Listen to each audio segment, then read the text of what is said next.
নমস্কার। শক্তিশালী ফরাসি প্রবাদ, যার যেখানে স্থান সে সেখানেই শক্তিশালী।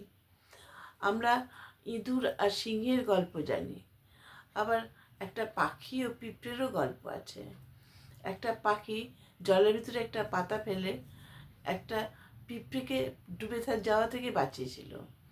তার প্রতিদানে পিঁপড়ে একটা বন্দুকধারী শিকারীর পায়ে কামড় দিয়ে সেই শিকারীর লক্ষ্যভ্রষ্ট করে পাখিটির প্রাণ বাঁচিয়েছিল।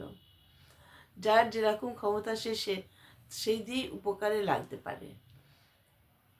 আমরা দুর্বাঘাসকে কেমন অবলীলাক্রমে মারিয়ে চলি, গরু তাকে নিঃশেষে খেয়ে জীবন ধারণ করে।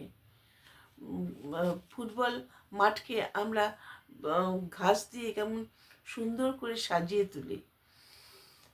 আবার দুর্বা ঘাস আমাদের পূজাতেও কাজে লাগে। দুর্বা ঘাস যে কত প্রয়োজনীয় এটা পর্যবেক্ষণ করলে তবে আমরা বুঝি। সব সৃষ্টির ভিতরেই আছে অসীম ক্ষমতা, কেউই অবহেলার পাত্র নয়।